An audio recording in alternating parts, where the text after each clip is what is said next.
नमस्कार, आदाब, मैं अशर रियाज से स्वागत आप सभी का सियासत टीवी के हिंदी समाचार। सबसे पहले देखते हैं हेडलाइंस। अभिषेक बनर्जी के घर पर हमला, पत्थर फेंकने का दावा, टीएमसी सांसद बोले बंगाल में हिंसा सामान्य बात बना दिया गया है। बीजेपी चीफ पर रेवंत रेड्डी का तंज, कहा नितिन या पता नहीं कौन, मुझे नाम नहीं पता। अब आई बीजेपी की प्रतिक्रिया। मुंबई के चेंबूर इलाके में स्कूल वैन पर गिरा पेड़, हादसे में कई बच्चे जख्मी। असदुद्दीन ओवैसी के निशाने पर रहने वाले अखिलेश यादव अब उन्हें क्यों बता रहे हैं यादववादी। शरिया के हिसाब से चलेगा पाकिस्तान का सिस्टम, वित्त मंत्री ने ड्राफ्ट किया तैयार, लोन होगा ब्याज मुक्त। नेतन्याहू ने दी धमकी, बोले अगर बातचीत हुई फेल तो फिर से ईरान में घुस कर मारेंगे। अब समाचार विस्तार से। टीएमसी नेता अभिषेक बनर्जी ने सोशल मीडिया प्लेटफॉर्म एक्स पर एक सीसीटीवी पोस्ट करके दावा किया है कि एक व्यक्ति ने उनके घर पर पत्थर से हमला किया है। इसको लेकर उन्होंने पश्चिम बंगाल की शुवेंदु सरकार को आड़े हाथ लेते हुए कानून व्यवस्था पर सवाल खड़े किए हैं। अभिषेक बनर्जी ने बीजेपी सरकार पर निशाना साधते हुए कहा है कि जब बंगाल में हिंसा को सामान्य बात बना दिया गया है। उन्होंने आरोप लगाया कि राज्य में हिंसा को सामान्य बना दिया गया है और अपराधियों को संरक्षण मिल रहा है। टीएमसी सांसद ने पोस्ट में दावा किया है कि 30 जून की सुबह बाइक से आए एक शख्स ने उनके परिवार के घर के बाहर पहली मंजिल की खिड़कियों पर पत्थर फेंके, जिससे शीशे टूट गए। उन्होंने इसे केवल कानून व्यवस्था की समस्या नहीं बल्कि हिंसा के संगत रूप को लेने का आरोप लगाया है। देश भर में एक और जहां बड़े पैमाने पर चुनाव आयोग मतदाता सूची में सुधार को लेकर एसआईआर की प्रक्रिया चला रहा है, वहीं दूसरी तरफ इसी मामले में जारी सियासी गर्माहट को और तेज कर दिया गया है। कारण है कि देश भर की 23 राजनीतिक पार्टी एक निर्दलीय सांसद ने मिलकर सुप्रीम कोर्ट के सीजेआई सूर्यकांत को एक साझा पत्र भेजा है। इस पत्र में चुनाव आयोग की भूमिका और चुनाव से जुड़े कई जरूरी मुद्दों पर सवाल उठाए गए हैं। कांग्रेस के महासचिव ने सोशल मीडिया प्लेटफॉर्म एक्स पर यह जानकारी शेयर की है। वहीं अब इसको लेकर बीजेपी की तरफ से बयान सामने आया है। बीजेपी नेता सैयद शहनवाज हुसैन ने कहा है कि विपक्षी पार्टियां अपनी कमजोरियों और अपनी कमियों पर ध्यान नहीं दे रही हैं, वो अपनी हार का दोष एसआईआर पर मढ़ना चाहते हैं। देखिए, एसआईआर को लेकर जो विपक्षी पार्टियां हैं वो अपनी कमजोरी नहीं देख रही, वो अपनी कमी नहीं देख रही, वो हार का ठीकरा एसआईआर पर फोड़ना चाहती हैं। जो हार गए वो भी इल्ज़ाम तराशी करते हैं और जो हारने वाले हैं वो हार का बहाना एसआईआर को बनाना चाहते हैं, इसलिए वो चिट्ठी लिख रहे हैं। उनकी चिट्ठी से कोई फर्क पड़ने वाला नहीं है। तेलंगाना के 3 दिन के दौरे पर रहे बीजेपी के राष्ट्रीय अध्यक्ष नितिन नबीन पर तेलंगाना के मुख्यमंत्री रेवंत रेड्डी ने तंज कसा है। रेवंत ने कहा है कि मुझे असल में उनका नाम नहीं पता। उन्होंने बीजेपी अध्यक्ष के उस बयान पर भी पलटवार किया है जिसमें नितिन नबीन ने 2028 विधानसभा चुनाव में बीजेपी की जीत का दावा किया था। रेड्डी ने कहा कि कांग्रेस अगले विधानसभा चुनाव में बीजेपी को कुचल देगी। तेलंगाना के मुख्यमंत्री ने कहा कि हाल ही में एक व्यक्ति यहाँ आया था, नवीन या जो भी उसका नाम हो, मुझे उसका नाम ठीक से पता नहीं, लेकिन वो यहाँ आकर कहते हैं कि अगली सरकार उनकी होगी। भाजपा नेता शहजाद पूनावाला ने तेलंगाना के मुख्यमंत्री रेवंत रेड्डी के बयान पर कहा है कि रेवंत रेड्डी ने एक बार फिर दिखा दिया है कि वो मोहब्बत की दुकान नहीं बल्कि धमकी के भाईजान है। नितिन नबीन के लिए उन्होंने जिस भाषा का इस्तेमाल किया है और जिस तरह से उनका मखौल उड़ाया है वो बिल्कुल सही नहीं है। देखिए, रेवंत रेड्डी जो है वो फिर से बता रहे हैं कि कैसे वो मोहब्बत की दुकान नहीं धमकी के भाईजान है। जिस प्रकार की भाषा उन्होंने दुनिया की सबसे बड़ी लोकतांत्रिक पार्टी के अध्यक्ष नितिन नवीन जी के लिए इस्तेमाल की है, मखौल उड़ाया उन्होंने, और उसके बाद वो कहते हैं कि वो बीजेपी के लोगों को क्रश कर देंगे। ये वही व्यक्ति है जिनको हिटलर से प्रेरणा मिलती है, अभी उन्होंने बताया, इंदिरा गांधी जी से प्रेरणा मिलती है। जर्नलिस्ट हो, युवा हो, स्टूडेंट्स हो, उनको भी वो नंगा करके मारने की धमकी देते हैं। और ये तो केवल एक बात है। दूसरी बात उन्होंने कहा कि ये बंगाल नहीं है, हम ममता बनर्जी की तरफ वीक नहीं है। तो एक तरफ तो इंडिया अलायंस में ममता बनर्जी को बुलाते हैं और दूसरी तरफ ममता बनर्जी को ही अपमानित करते हैं। तो ये इंडिया अलायंस में भी कितनी एकता है। मुंबई के चेंबूर इलाके में आज सुबह एक बड़ा हादसा हो गया। छात्रों को स्कूल ले जा रही बस पर अचानक एक पेड़ गिर गया। इस दुर्घटना में एक बच्चे की मौत हो गई जबकि 10 बच्चे घायल होने की सूचना मिली है। घायल बच्चों को अस्पताल में भर्ती कराया गया। स्कूल की बस बच्चों को पिकअप कर रही थी, तभी तेज हवा के चलते पुराना पेड़ बस पर गिर गया। बस के ऊपरी हिस्से को भारी नुकसान पहुंचा। फंसे बच्चों को निकालने के लिए रेस्क्यू ऑपरेशन चलाया गया है। घायल बच्चों को नजदीकी अस्पताल में भर्ती कराया गया है, जहां उनका इलाज जारी है। वहीं इस घटना से इलाके में दहशत फैल गई है। इस घटना पर अबू आसिम आजमी ने कहा है कि बारिश में लोगों को सावधानी से गाड़ी चलानी चाहिए। मुंबई में बारिश से पहले जो सफाई का काम होना चाहिए था वो नहीं हुआ, क्योंकि सारा पैसा भ्रष्टाचार की भेंट चढ़ गया है।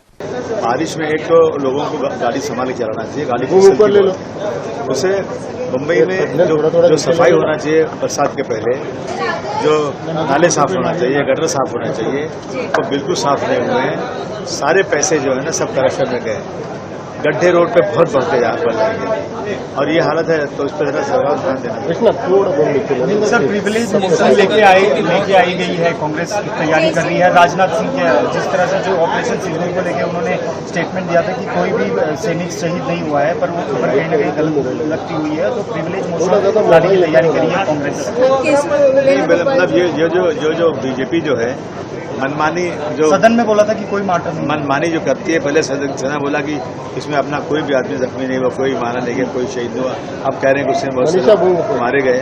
तो ये लोग ये जो है झूठ बोलते हैं इस तरह, और ये कहना है कि सदन के ऊपर जो बात की जाती है बिल्कुल सच्ची बात रहती है, तो प्रिविलेशन बिल्कुल सही लाया जाए, तो जवाब देना पड़ेगा। सर, राम मंदिर को लेकर लगातार कहा जा रहा है कि अपोजिशन पार्टी की तरफ से कहीं न कहीं प्रधानमंत्री मोदी और योगी आदित्यनाथ बड़े बड़े लोगों को बचाने की कोशिश की जा रही है, उसमें आरएसएस की मिली भगत नहीं, बिल्कुल इसमें जो लोग भी हैं, जो लोग जिम्मेदार हैं उसके, जिन लोगों ने इसका बहुत ही ढिढोरा पीटा, बहुत ही पब्लिसिटी लिया, राजनीतिक फायदा लिया, इन सब लोगों को ये सब लोग जिम्मेदार हैं। इन सबके खिलाफ कुछ न कुछ सही कार्रवाई, सही इंक्वायरी होना चाहिए। और जो छोटे लोगों को गिरफ्तार करके समझते हैं कि इससे काम हो गया, इससे बिल्कुल नहीं है। इतनी बड़ी चोरी हुई है और राम मंदिर के अंदर हुई है, इसको इतना हल्का नहीं लिया जा सकता। इसमें कठोर सही इंक्वायरी होना चाहिए और सब पे कार्रवाई होना चाहिए, और प्रधानमंत्री जी को भी इसकी जिम्मेदारी लेना चाहिए, क्योंकि इसका फायदा बहुत उठाया इन्होंने। पूरे देश में, पूरी दुनिया में ढिढोरा पीटा इसका, और अब जब उसमें चोरी रही तो अपने आप को अलग करके ये तो चलेगा नहीं। यूपी विधानसभा के चुनाव वैसे तो अगले साल होंगे, लेकिन इसकी बिसात अभी से बिछाई जाने लगी है। हैदराबाद के सांसद असदुद्दीन ओवैसी एक बार फिर उत्तर प्रदेश में ताल ठोकते हुए दिख रहे हैं। उत्तर प्रदेश की लड़ाई में कूदने से पहले असदुद्दीन ओवैसी की प्रदेश सत्ताधारी बीजेपी से अधिक समाजवादी पार्टी और उसके नेता अखिलेश यादव पर निशाने ले रहे हैं। अखिलेश यादव पर ताज़ा हमले में ओवैसी ने उन्हें यादववादी बताया है। ओवैसी का आरोप है कि बीजेपी का भय दिखाकर सपा मुसलमानों का वोट लेती है। ओवैसी ने अखिलेश यादव और समाजवादी पार्टी पर हमला बोला है। उन्होंने आरोप लगाया कि सपा समाजवाद की नहीं बल्कि यादववाद की राजनीति करती है। उन्होंने सपा के पीडीए वोट बैंक के नारे पर निशाना साधा। इस दौरान उन्होंने एमआईएम को मुसलमानों और दलितों का हितैषी बताने की कोशिश की है। उन्होंने कहा है कि कौन सा वोट बट रहा है जिससे बीजेपी जीत रही है। उनका कहना था कि बीजेपी को हराने की जिम्मेदारी अकेले मुसलमानों की नहीं है। जुलाई की शुरुआत एलपीजी उपभोक्ताओं के लिए राहत भरी खबर लेकर आई। 19 किलो वाले कमर्शियल एलपीजी सिलेंडर की कीमतों में बड़ी कटौती के बाद अब 5 किलो वाले एलपीजी सिलेंडर के दाम भी कम कर दिए गए हैं। नई दरों के तहत इस सिलेंडर की कीमत में 13 की कटौती की गई है, जिसके बाद दिल्ली में 5 किलो वाला सिलेंडर अब 808 रुपये 50 पैसे में मिलेगा। ये राहत खास तौर पर उन लोगों के लिए अहम है जो छोटे परिवार में रहते हैं, किराए के मकान या पीजी में रहते हैं, या फिर छोटे कारोबार के लिए गैस सिलेंडर का इस्तेमाल करते हैं। सिर्फ 5 किलो वाले सिलेंडर की नहीं बल्कि 19 किलो वाले कमर्शियल एलपीजी सिलेंडर की कीमतों में भी बड़ी राहत दी गई है। कमर्शियल एलपीजी की कीमतों में कटौती पर जेएमएम नेता ने कहा है कि सत्ताधारी पार्टी के नेताओं से पूछना चाहिए कि संकट के नाम पर उन्होंने जनता की आंखों में धूल कैसे झोंकी, उन्होंने कितनी बढ़ोतरी की और कितनी कटौती की है। एक बार पूछा जाना चाहिए, खास करके सत्ताधारी दल के नेताओं से जो केंद्र में हैं, कितना बढ़ाया भाई आपने? इस संकट का नाम लेके, संकट की आड़ में आपने जो धूल झोंकने का काम किया, आपने कितने रुपये बढ़ाए कॉमर्शियल सिलेंडर में और आपने कम कितना किया? अभी जो अंतर्राष्ट्रीय मार्केट की कीमत है वो बहुत नीचे है, बहुत नीचे, पहले से भी कम दामों पर मिल रहा है।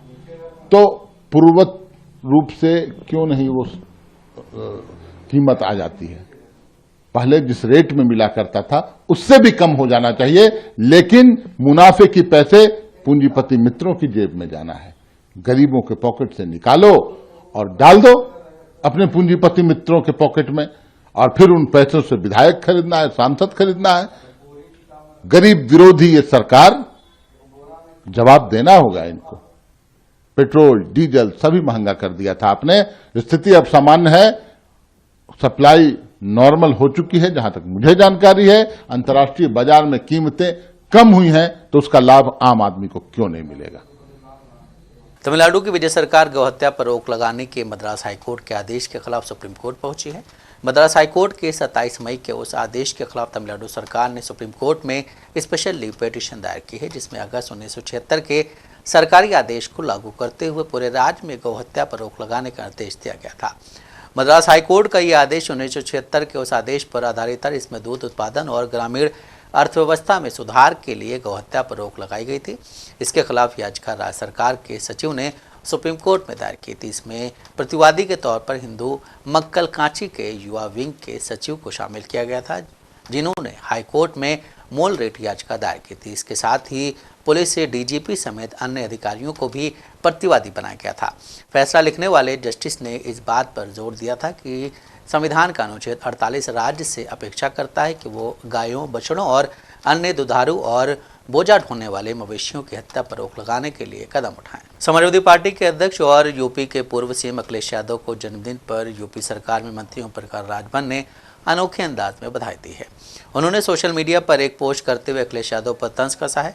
जन्मदिन की बधाई तंज भरे अंदाज में देते हुए ओपी राजभर ने लिखा है कि अखिलेश यादव को आलस त्यागना चाहिए और एसीपीसी से बाहर निकलकर अब गांव की पगडंडियां भी नापना चाहिए। उम्र और अनुभव में बड़ा होने के नाते मैं आपको यही बेशकीमती सलाह दे सकता हूं। ओपी राजभर की इस पोस्ट पर बीजेपी यूपी में सियासत गरमा सकती है। ओपी राजभर ने अपनी पोस्ट में लिखा है कि अखिलेश यादव को जन्मदिन की हार्दिक शुभकामनाएं।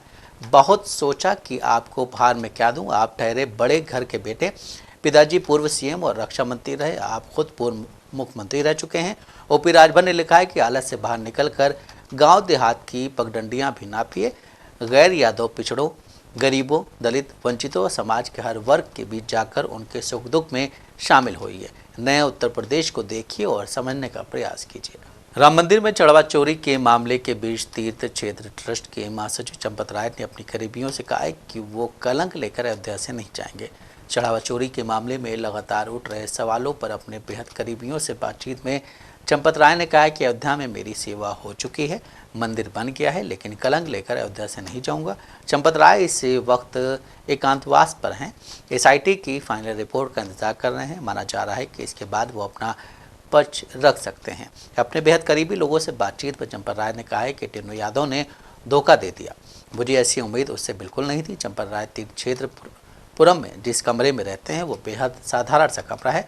80 साल के चंपत राय के कमरे में बिस्तर के पास भगवान राम की मूर्ति रखी है। जो लोग उनके साथ बैठे थे और आरोपों के बाद चंपत राय के स्वास्थ्य को लेकर चिंतित थे, तो चंपत राय ने राम जी की मूर्ति की और पूजा की और इशारा करके हुए कहा कि किससे बात की चिंता, ये आरोप लगवाए गए हैं तो यही हटाएंगे। मध्य प्रदेश कांग्रेस अध्यक्ष जीतू पटवारी के खिलाफ ग्वालियर के एमपी एमएलए कोर्ट ने जमानती वारंट जारी किया है।